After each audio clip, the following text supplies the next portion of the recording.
আসসালামু আলাইকুম। কেমন আছেন সবাই? নিশ্চয়ই অনেক ভালো। আজকে আমরা আপওয়ার্কের সাইটটা দেখব। কেমন? এটা হলো আপওয়ার্কের ওয়েবসাইট।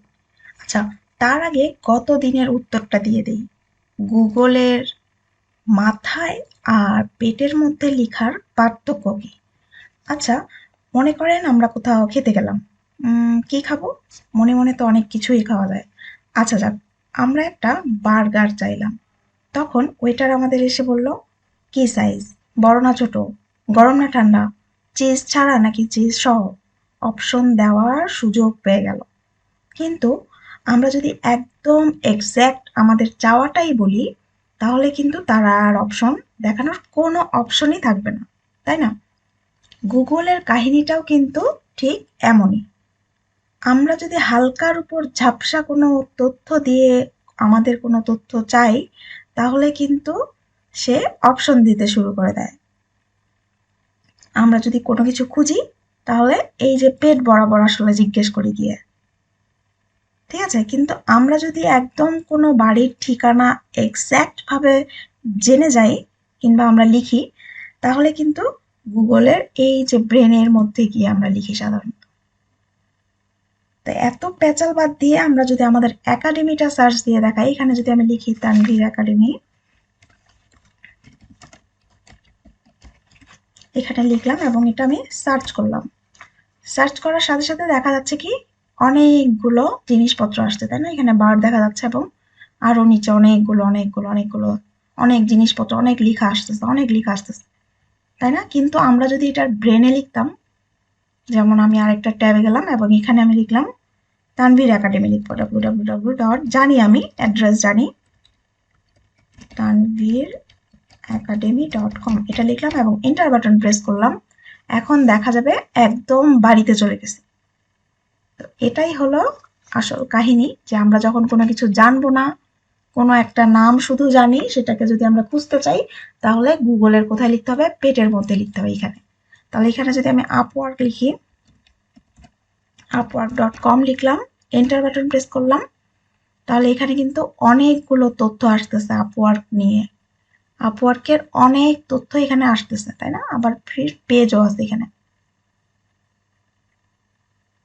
এখানে পেজও দেখা যাচ্ছে।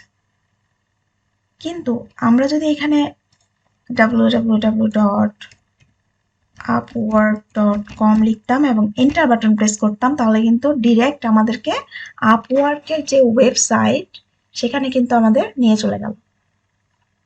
এটাই হলো গুগলের পেটে আর মাথার মধ্যে লেখার পার্থক্য। ঠিক আছে? বোঝা গেছে তো? জানাবেন কিন্তু সবাই। ওকে, তো আপওয়ার্কের ওয়েবসাইটে তো আসলাম। এখন এখানে আমরা দেখতে পাচ্ছি একটা সার্চ বাটন আছে, এখানে আমরা একটু লিখে দেব, ডাটা এন্ট্রি লিখব। ডাটা এন্ট্রি লিখে সার্চ করব।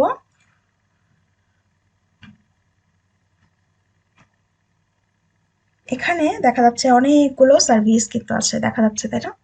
তো আমরা যদি এখানে দেখা যাচ্ছে টপ রেটেড, এটা একটু ক্লিক করে দেখি, একে ক্লিক করে দেখি। বেলাল কোথা থেকে? পাকিস্তান। অনেক ম্যাক্সিমাম মানুষজন পাকিস্তান থেকে কাজ করছে। আচ্ছা, টপ রেটেড দেখতে পাচ্ছি একটা লেখা। আমরা সব কিছুরই অর্থ জানবো। 99% জব সাকসেস, পাকিস্তান থেকে। আর কি কি কাজ করছে? Expert in data entry, data collection. $7, 1 ঘন্টা, পার আওয়ার $7 সে কাজ করছে কিন্তু। ঠিক আছে, এখানে নিচে দেখা যাচ্ছে ওয়ার্ক হিস্টোরি, মানে হচ্ছে তাকে যে রিভিউ গুলো দিয়েছে ক্লায়েন্ট, সেগুলো কিন্তু এখানে দেখা যাচ্ছে। 5 স্টার, 5 স্টার, 5 স্টার, অনেকগুলো কাজ করেছে। নিচে তার পোর্টফোলিও দেখা যাচ্ছে, কিন্তু কাজের কিছু পোর্টফোলিও আমরা দেখতে পাচ্ছি। তার স্কিল এখানে দেওয়া আছে, data data entry, data extraction, data mining, data cleaning, translation করবে, মাইক্রোসফট এক্সেল, ডাটা কালেকশন, আরো অনেক কিছু, হ্যান ত্যান হাবিজাবি, ভার্চুয়াল অ্যাসিস্ট্যান্ট, আরো অনেক কিছু, তাই না? তো আরো কিছু আমরা একটু সার্চ করি, দেখি। এখানে লিখি lead generation.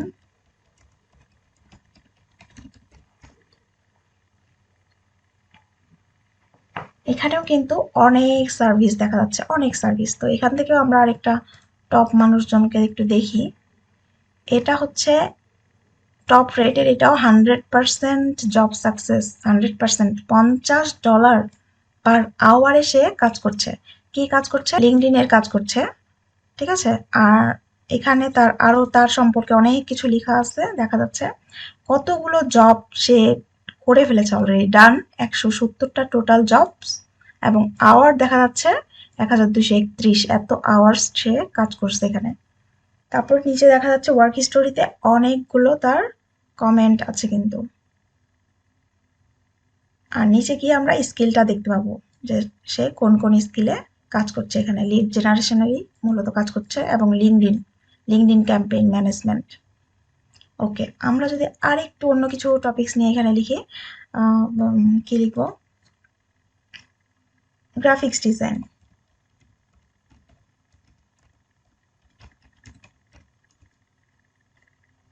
Enter button press করলাম এবং আমরা এখানে দেখতে পাচ্ছি এখানেও কিন্তু অসংখ্য অসংখ্য অসংখ্য সার্ভিস দেখা যাচ্ছে। তো প্রথমেরটাই আবার অন করি একটু। এখানে দেখা যাচ্ছে কি $40 per hour, 100% success, top rated, এবং এখানে অনেক কিছু লেখা। তারপর কমপ্লিট ওয়ার্ক হিস্টোরি দেখা যাচ্ছে, টোটাল জব করেছে 170টা, এবং আওয়ার হচ্ছে 407 আওয়ার্স সে কাজ করেছে এখানে। আর আমরা যদি একটু স্কিলসে চলে যাই, স্কিলসে দেখতে পাচ্ছি অ্যাডোবি ইলাস্ট্রেটর, ফটোশপ, হ্যান হাবিজাবি যা যা দরকার ডিজাইনের জন্য। ওকে, এখানে পোর্টফোলিও দেখা যাচ্ছে, তার মানে কি পোর্টফোলিও কিন্তু লাগবে। আপওয়ার্কে একটু এক্সপেরিয়েন্সড হওয়ার পর কিন্তু আপওয়ার্কে কাজ করতে হবে। তো এখানে যদি আমরা ওয়েব ডিজাইন একটু দেখে আসি কি কাহিনী, আসছে নাকি কেউ না নাই। ওয়েব ডিজাইন চলে আসছে। ওয়েব ডিজাইনের জন্যও কিন্তু অনেক আছে, দেখা যাচ্ছে অনেক আছে। ওকে, একটা যদি অন করি ইউআই ইউএক্স ডিজাইন, এটা দেখা যাচ্ছে ইন্ডিয়ার লোক, টপ রেটেড। ওকে, এটাও হচ্ছে গ্রাফিক্স ডিজাইনের, এটা ওয়েব ডিজাইন আসে নাই। আমরা যদি দেখি ওয়েব ডিজাইন, এই যে ওয়েবসাইট ডিজাইন,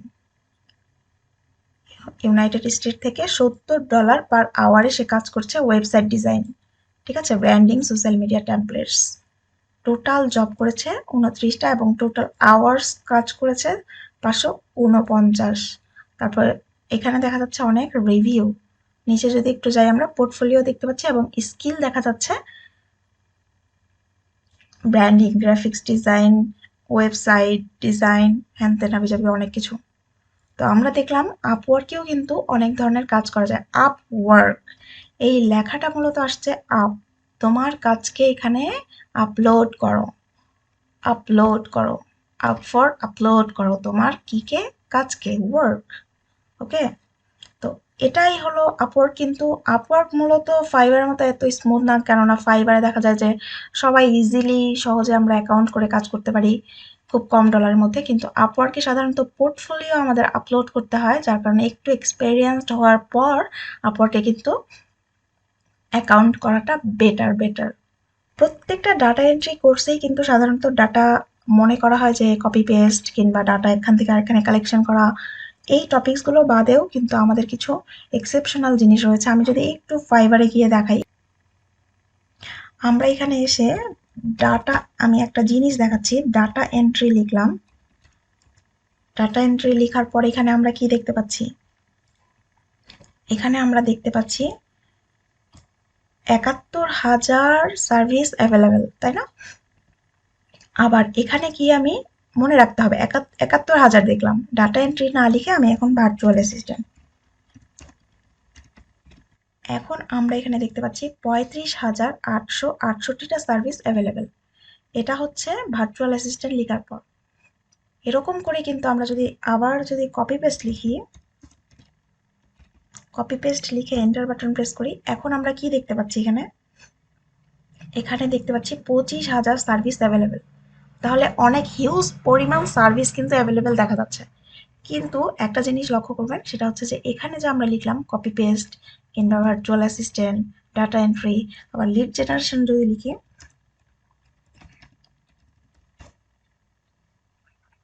লিড জেনারেশন লিখলে দেখা যাচ্ছে কি সার্ভিস অ্যাভেলেবেল। তো এখানে আমাদের যে ন্যাচারালি আমরা স্বাভাবিকভাবে যেই কিওয়ার্ডগুলো দেই, lead generation, copy paste, data entry, এগুলোর কিন্তু অসংখ্য অসংখ্য সার্ভিস অ্যাভেলেবেল থাকে। তো সেক্ষেত্রে আমাদের এখানে অন্য কোনো কিওয়ার্ড দিয়ে যখন আমরা কোনো সার্ভিস দেখব যে আছে কিনা, যেমন আমি যদি এখানে লিখি অ্যাডমিনিস্ট্রেটিভ ভার্চুয়াল অ্যাসিস্ট্যান্ট, এটা যদি লিখি, এখন দেখেন এখানে 12,000 হয়ে গেল, কিন্তু এখানে দেখা যাচ্ছে 12,000 সার্ভিস অ্যাভেলেবেল হলো। তো এটা শুধু 12,000 না, আমরা অনলাইনেও যদি গিয়ে সবগুলোর গিয়ে দেখব কোনটার সবচেয়ে কম আছে, কোনটার সবচেয়ে বেশি আছে, এই কাউন্টিংগুলো করে কিন্তু আমাদের সার্ভিসটা প্রোভাইড করতে হবে। তো এখানে অনেক টেকনিকের একটা ব্যাপার আছে, অনেক গবেষণার করার ব্যাপার আছে, অনেক কিছু কাহিনী আছে। এই জন্যই আসলে সবসময় লিড জেনারেশন কিংবা ডাটা এন্ট্রি, কপি পেস্ট, তারপর সহজ সহজ যা নাম সবার মুখে মুখে এমন নাম লিখে যদি আমরা এখানে সার্ভিস প্রোভাইড করি, তাহলে কিন্তু সহজে কাজ পাওয়ার সম্ভাবনাটা অনেক কমে যায়। তো এজন্য আমাদের এমন কিছু কিওয়ার্ড ইউজ করতে হবে যেটা খুব কম সংখ্যক সার্ভিস আছে এখানে, এবং সেই কাজগুলো অনেক বেশি ইফেক্টিভ, সবার অনেক বেশি লাগে, ক্লায়েন্টরা খুঁজে। তো এটার জন্যই আসলে কি দরকার, সার্চিং দরকার, গবেষণা দরকার। তো সেটা করেই কিন্তু আমরা কিছু কিছু টপিকস বের করেছি যেটা অনেক বেশি ইম্পর্টেন্ট, অনেক বেশি সবারই দরকার, এবং এটা সার্চ করে সার্ভিসটা অনেক বেশি, অনেকগুলো অ্যাভেলেবেল। আমাদের রেগুলার যে টপিকসগুলো করানো হবে, প্রত্যেকটা টপিকসের উপরেই কিন্তু দেখানো হবে যে এই টপিকসটার কি কি সার্চ, কি কি কিওয়ার্ড ইউজ করে আমরা সার্ভিস প্রোভাইড করতে পারি।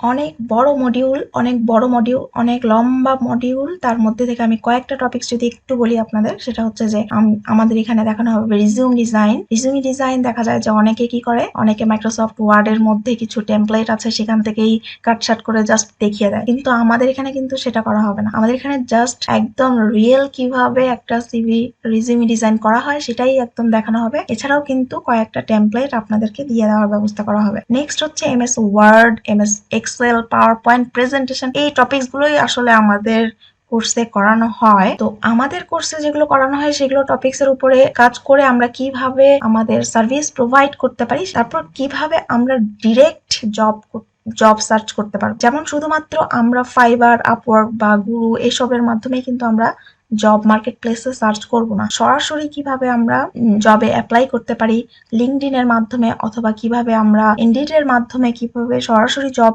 সার্চ করব, সেটাও কিন্তু আমাদের এই কোর্সের মধ্যে থাকছে। এবং আরো অনেক কিছু থাকছে। প্রত্যেকটা দিন আমাদের এক একটা টপিকস করে দেখানোর পর আমরা সেই টপিকসটা অনুসারে কোথায় কি কাজ করতে পারবো এরকম একটা ধারণা কিন্তু সবকিছু সুন্দরভাবে, অনেক সুন্দরভাবে সাজেস্ট করা হবে।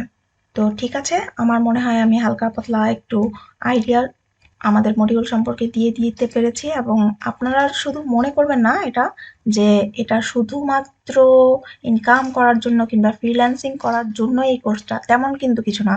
এখানে অনেক বেশি জেনারেল নলেজ, আউট নলেজ যেটাকে বলা হয়, কম্পিউটার চালাতে গেলে আমাদের সবার জন্য যেটা ইসেনশিয়াল একদম লাগবেই, এমন এমন কিছু টপিকস নিয়ে আমাদের এই মডিউলটা সাজানো হয়েছে। তো এমন নয় যে আমি ফ্রিল্যান্সিং করব, আমার এটা লাগবে, কিন্তু আমি তো ফ্রিল্যান্সিং করব না, সো আমি এখানে আমার আমার জন্য এটা দরকার না, প্রযোজ্য না, এরকম মনে করার কোনো অপশনই নাই। কেননা এমন করে মডিউলটা সাজানো হয়েছে যেটা সবার জন্য বেনিফিশিয়াল হবে। তো সবাই ভালো থাকবেন, সুস্থ থাকবেন। আল্লাহ হাফেজ।